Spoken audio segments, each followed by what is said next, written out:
Hi everybody, welcome back to Flatwater Flat. So because this is the first of these episodes, I'm going to give you a few so you don't feel cheated. Giant of the day. Giant skeletons in America.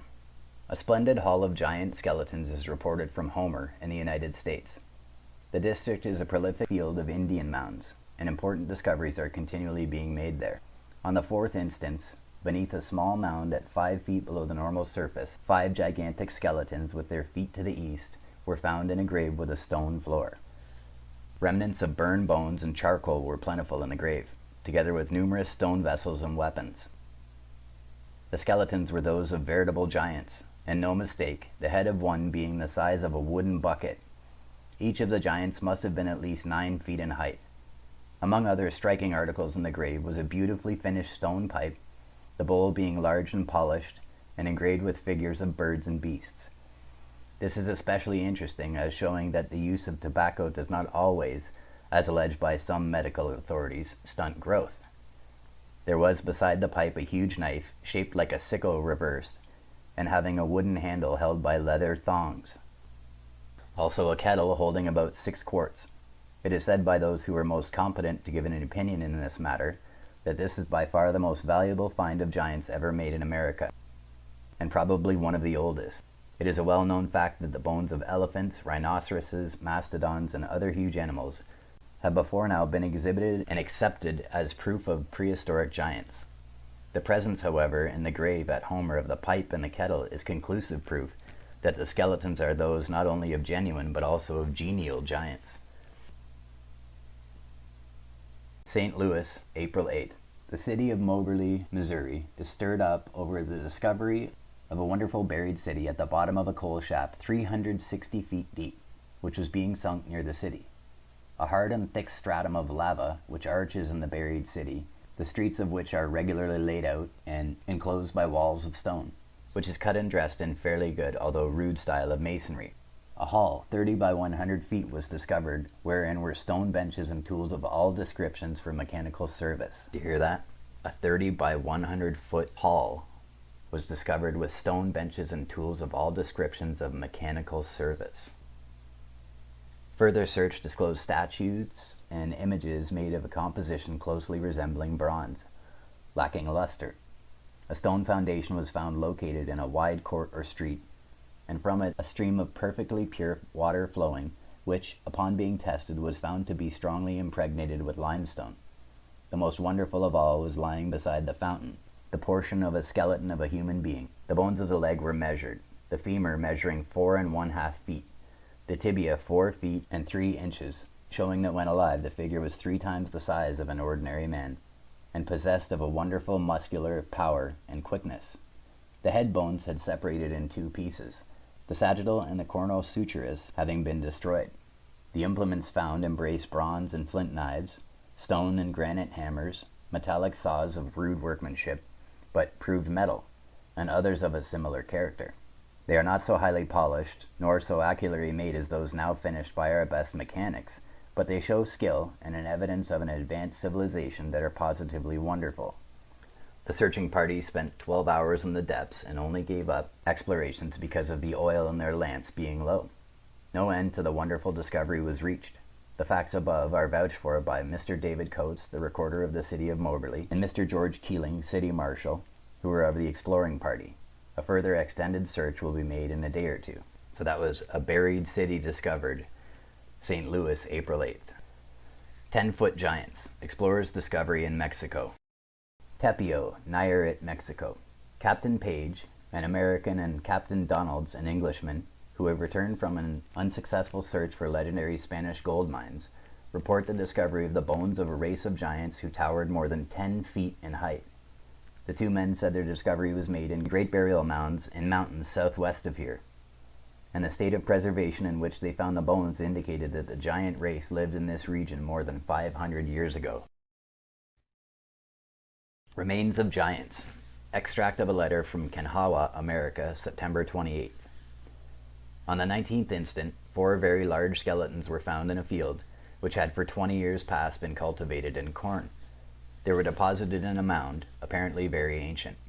The first was discovered by the owner of the field having plowed it up, which induced him to make a further examination, when 3 others were found. The bones are perfectly sound and much larger than common, particularly the skulls, which can be very easily slipped over the largest man's head. The upper jawbone has 1 row of double teeth only on the left side. It is hoped that the curiosity of the public may excite them to examine the skeletons and furnish some interesting speculations on the subject. Bones of giants found. Well-developed mammoth skeletons in an Indiana mound. From the Associated Press. Crawfordsville, Indiana, October 26. In a gravel pit along the high bluffs of Sugar Creek, 25 giant skeletons have been exhumed, and the unburying of these mammoth bones is still going on. The last skeleton taken out measured 7 feet in length. The femur and the pelvic bones are twice as large as those of an ordinary man. The grinning skull contained a perfect set of teeth, with an enamel as beautiful as polished marble. The bones were perfect in every detail. Of the whole number of skeletons thus far found, only 2 indicate immature development, the remainder representing the framework of a race of men evidently extinct for centuries. This is certainly the first discovery of skeletons in which the characteristic development of giants has been observed. 12 skeletons of giant Indians found under Klamath Marsh.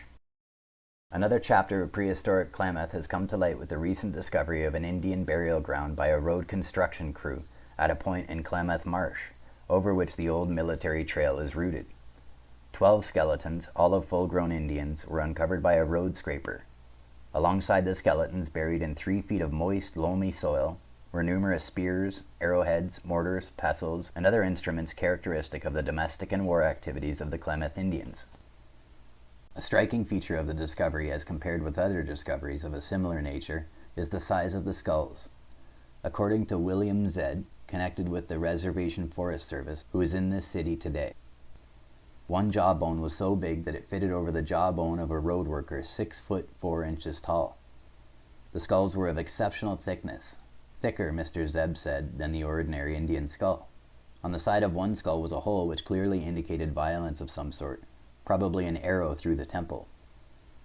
3 theories have been advanced by those versed in Indian lore on the probable cause of the selection of this spot for a burial ground. The violent death of one of the Indians leads to the belief that at this spot a battle between 2 Indian tribes took place, and that the fatalities of the engagement were buried on the battleground site.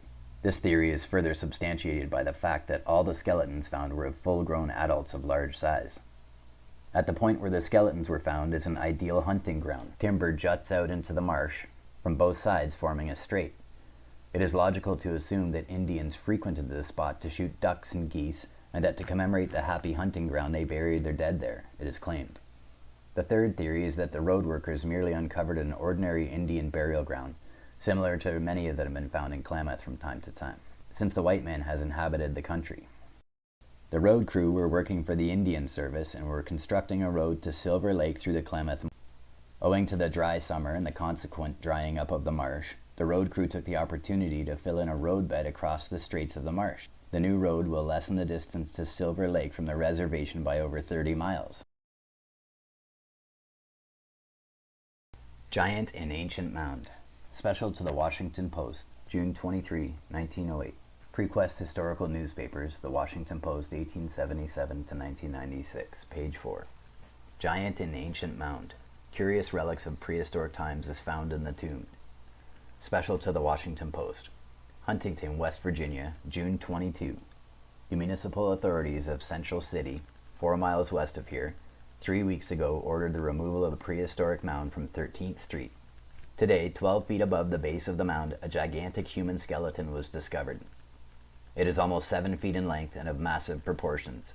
It was surrounded by a mass of rude trinkets. 8 huge copper bracelets were discovered. These, when burnished, proved to be of purest beaten copper and a perfect preservation. Rude stone vessels, hatchets, and arrowheads were found with the skeleton. A curiously inscribed totem was found at the head of the skeleton. The Smithsonian Institution will be notified of the discovery. Skeletons of giant Indians are found. Klamath Falls, Oregon, October 21. Skeletons of 12 giant Indians, relics of prehistoric times, were uncovered by road workmen in Klamath Marsh country, it became known today. One jawbone was a particularly immense size. Opinion here is divided as to whether it was an old Indian burial ground or a battleground where the Indians buried their killed where they fell. Many Indian relics were uncovered near the skeletons. Giant skeleton found in bed of sand in northwestern Ohio. Man was 8 feet high. Bowling Green, Ohio, August 14. While excavating for sand for building on the Charles Whitmer farm, William Jones unearthed the skeleton of a gigantic man. It is in a fair state of preservation and will be preserved, as it is thought that it may have some scientific value.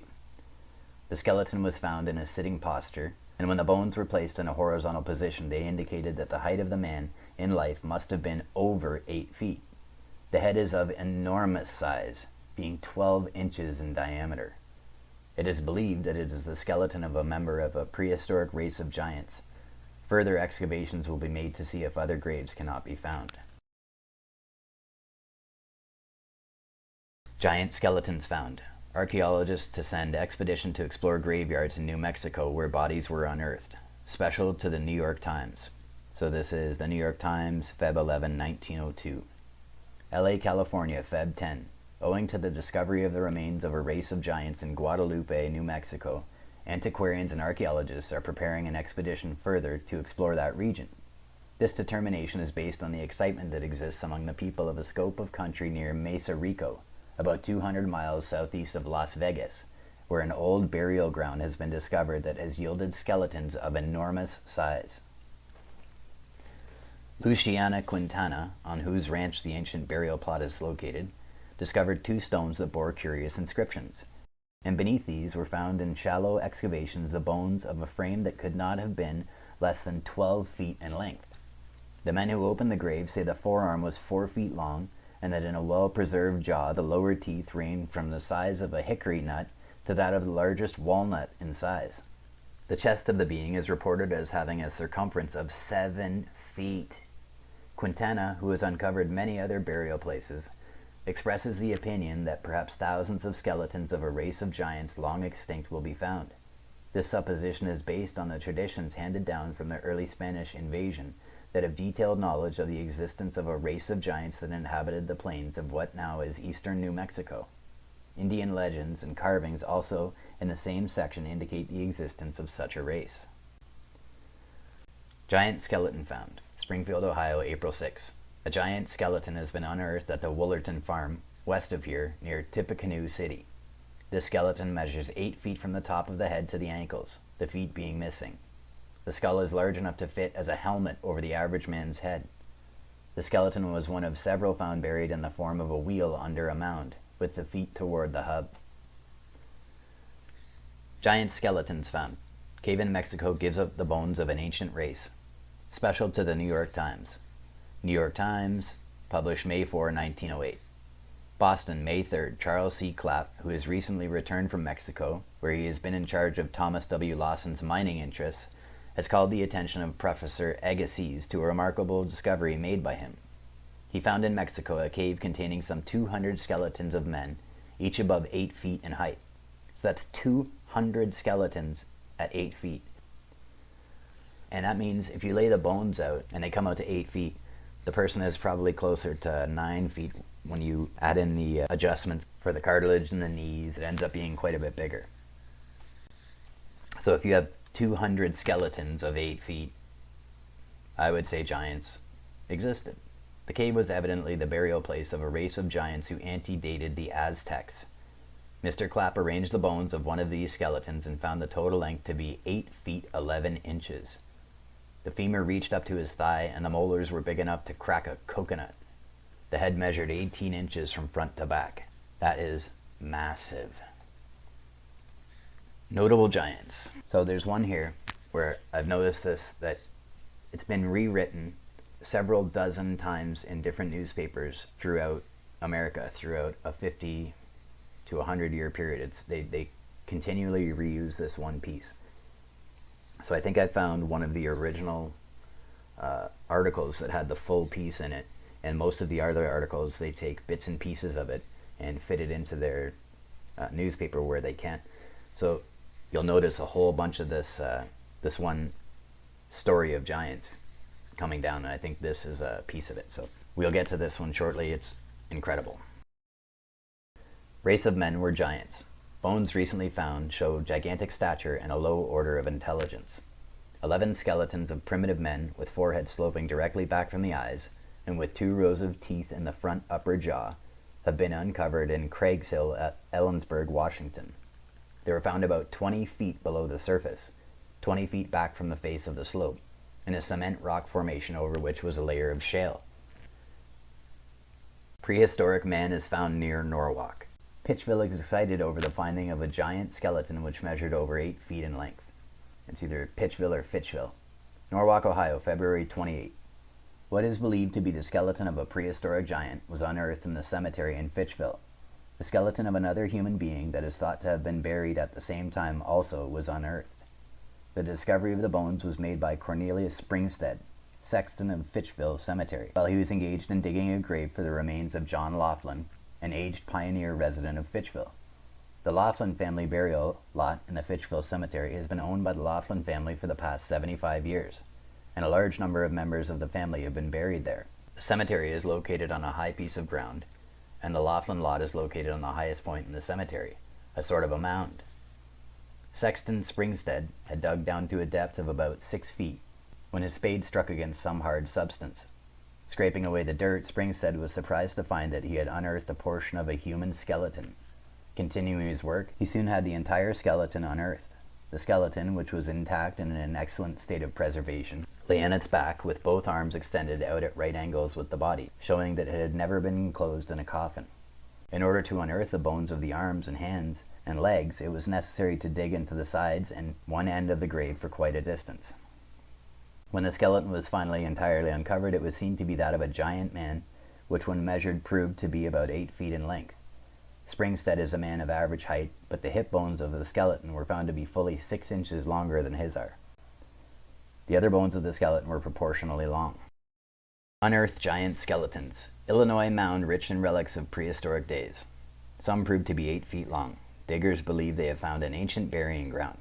Quincy, Illinois, November 13. Excavations now going on the hilltop farm of Mrs. M. Crabtree, 8 miles from Mount Sterling, Brown County, are revealing a large number of prehistoric relics. The diggers are at work upon a mound.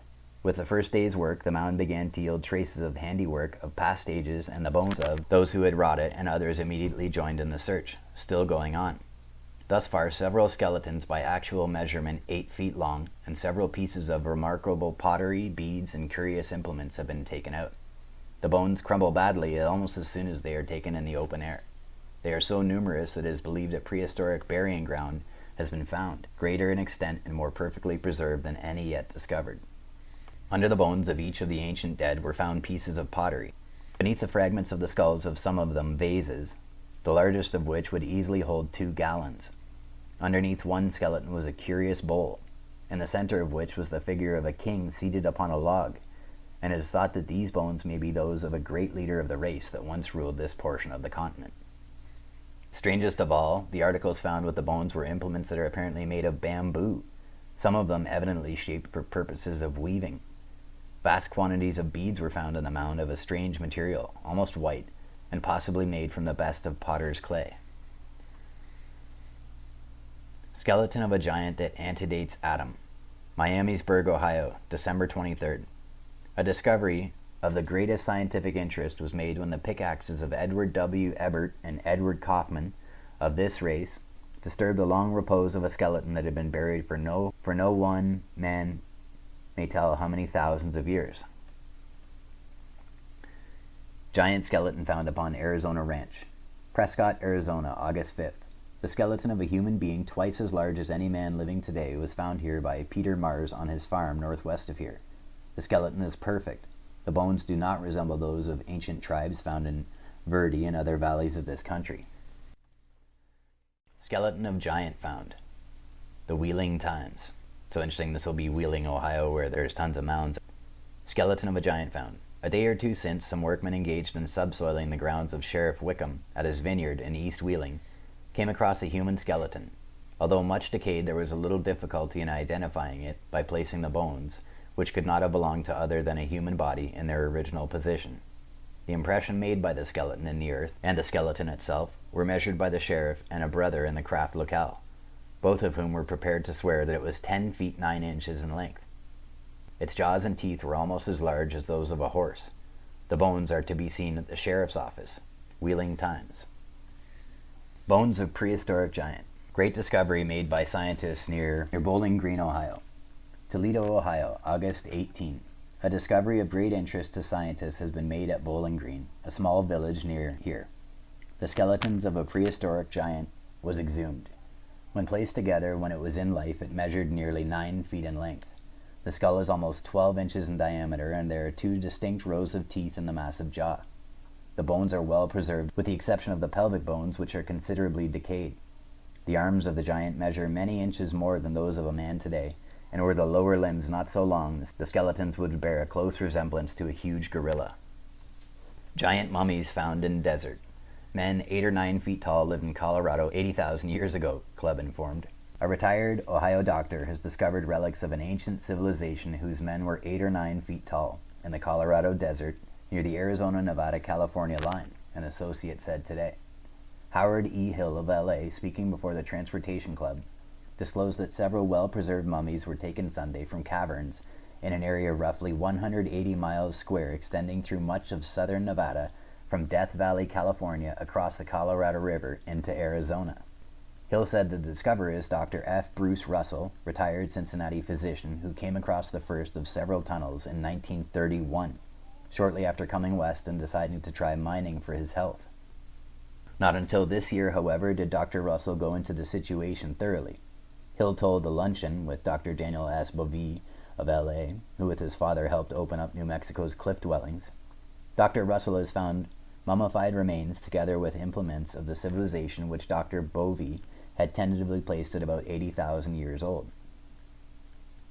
These giants are clothed in garments consisting of a medium-length jacket and trouser, extending slightly below the knees, said Hill. The texture of the materials is said to resemble gray-dyed sheepskin, but obviously it was taken from an animal unknown today. Hill said that in another cavern was found the ritual hall of the ancient people, together working with devices and markings similar to those now used by the Masonic order. In a long tunnel were well-preserved remains of animals, including elephants and tigers. So far, Hill added, no women have been found. He said the explorers believed that what they found was the burial place of the tribe's hierarchy. Hieroglyphics, he added, bear a resemblance to what is known of those from the lost continent of Atlantis. They are chiseled, he added, on carefully polished granite. He said Dr. Viola V. Pettit of London, who made excavations around Petra on the Arabian desert, shortly will begin an inspection of the remains. So you see these things, they have found these obviously they've found these things many, many times. And what has happened to them? They have disappeared every single time. And you have this guy, Dr. Viola V. Pettit of London, who began inspections of the remains. Whatever came of that? Nothing ever came of it. It's incredible how they found these things, printed them, and then destroyed it. Destroyed all evidence. So this is another one that I have the full piece, and it's quite fascinating. And it ties in with the one from Hawaii. Science is stumped by strange mummies in Utah. No possible explanation yet to account for the red-headed, wavy-haired, perhaps white race in America thousands of years before the Indians or even the cliff dwellers. Science is stumped by strange mummies in Utah. No possible explanation yet to account for the red-headed, wavy-haired, perhaps white race in America thousands of years before the Indians or even the cliff dwellers. The type of thoroughly explored Utah cliff dwelling, deep beneath which were found the mummies and remains of the mysterious, lost, red-headed American race, by Dr. W. H. Ballou. Those who have the habit of thinking that the original inhabitants of America were either straight and black-haired people, like the Indians, with coppery skins, or little brown-skinned dwellers in the pueblos of the West, like the Hopi Indians, will probably be just as surprised as science is now to learn that 10,000 years ago, at least, there lived in Utah a red-haired, presumably fair-skinned race. It may be that this vanished folk had their abode in other parts of what is now the United States.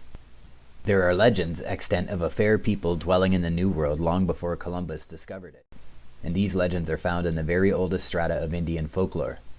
In the light of recent discoveries, science is turning away from its scornful disregard of these stories, which it has hitherto regarded as absurd.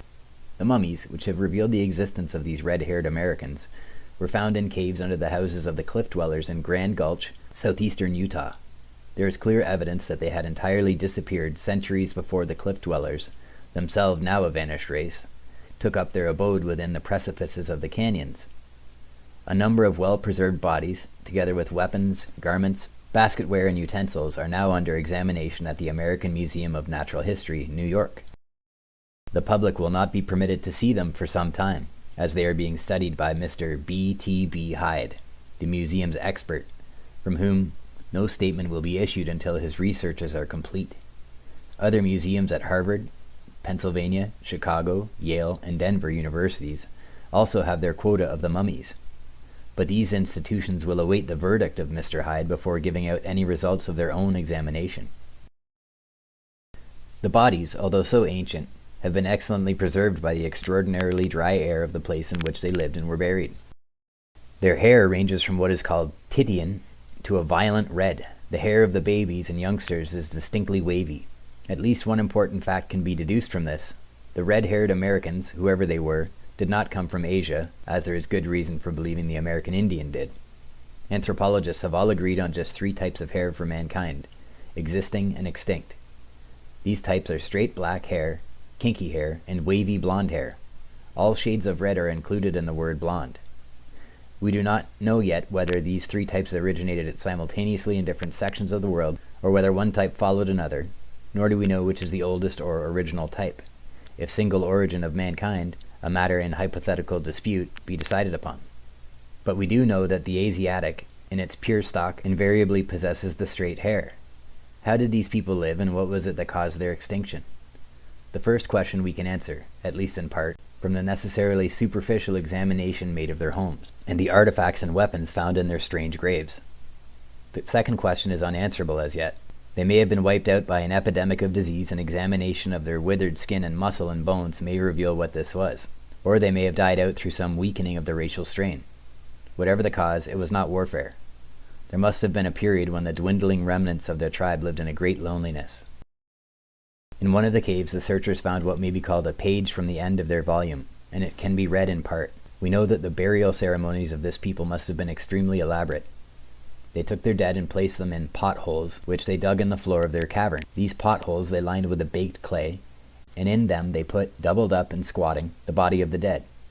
Then they covered the cadaver with beautiful feathers and sometimes rabbit skin robes, placing beside the man or woman or child arms, ornaments, dishes, and toys. After that, the body was covered with closely woven baskets, the taps of which were covered with sand and earth. Owing to the peculiar dryness of the caverns, the bodies, instead of decaying, slowly dried. The flesh, writes Dr. George H. Pepper of the American Museum, wasted away until the skin flattened on the skeleton, leaving the hair and eyebrows intact, with ears, nose, and skin of the face and other fleshy parts of the body in so perfect a condition as to be sometimes almost lifelike. In one case, searchers found the withered body of an old woman crouching against the side of the rocky wall. Her hair still retained some of its auburn coloring. The mummy squatted there, and even the centuries had not wiped out from her face and her attitude the seal of resignation and sorrow. They found in this cave 7 potholes, in each of which was a body, one of them of a little child. The withered old figure, still sitting so patiently, had been the last of this family, perhaps the grandmother. One by one she had seen her mate, her children, and her grandchildren die, and she had helped to place them away according to the customs and rituals of her people. And at last she was left alone. There she sat, and waited for death to come to her, among her own dead. There was no one to bring her food or water, and when at last she died, there was no one to give her the burial which had been afforded her own beloved dead. Was she the last woman of the red-haired Americans? It is not impossible, for had there been others living about her in any of the other caverns, they surely would have prepared her body, even as she had prepared so often those others who had passed into the unknown. And if this were so, what must her loneliness have been? In all the world outside she must have thought that no other being like herself existed. Outside the cave were nothing but prowling beasts and perils. Someone has written that the most awful fear one could feel would be to know oneself the last living person in the world, and then to hear at one's door someone knocking. Anticipation of such terror this old woman of the red-haired Americans conceivably experienced, squatting there in her dark cavern alone. The mummies of Grand Gulch form the greatest riddle with which anthropologists have had to deal.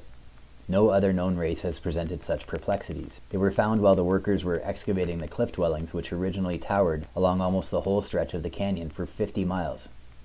Invariably, when they dug down to the cellars of the cliff dwellers, then dug through the floors, they would find that there were still beneath filled-up caves in which a mummy or several mummies were buried in artificial potholes, covered with the most primitive basketry known. No pottery whatever was found with the remains. The only weapon found with them was an occasional atlatl, or stick thrower, or spear thrower, as they have been successfully termed, of the most primitive form of the 4 types of this weapon. It was noted by experiment that the stick thrower could be sent with just power enough to kill a rabbit only. It was further noted that the skulls in the caves were long heads, while the skulls of the cliff dwellers above were flattened behind. These and other puzzles have caused the anthropologists to defer decisive investigation in hopes of getting more evidence on which to base conclusive facts. By common consent of the institutions involved, the problem has been left to Mr. Hyde to solve from the scanty material unearthed from time to time. It is doubtful if he will be able to point to a finality without organizing another expedition, without ample means to clean up the whole gulch along its bottom. Such an expedition is certain to be formed and financed directly by the American Museum.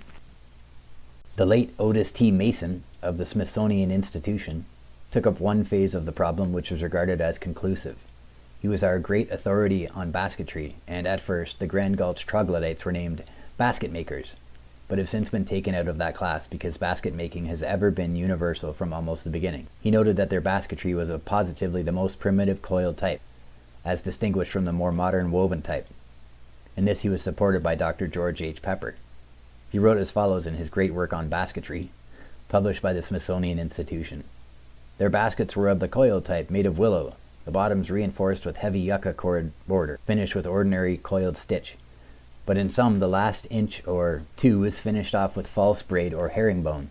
The type in general is still in use by the Paiutes and Shoshones, and is seen in ordinary Japanese lunch baskets and baskets of Samoa and Straits of Magellan. The coiled type was that of the most ancient tribes of Egypt, made of palm leaf, excavated by McIver and Wilkin at Al Arma, 6 miles south of the site of Abydos in Middle Egypt. It is the oldest type in the world. El Arma dates back to the earliest new race through the entire Middle Period down to the late prehistoric of Egypt. It was the single type through 6,000 years, extending far up the Nile to Aden and into Hindustan.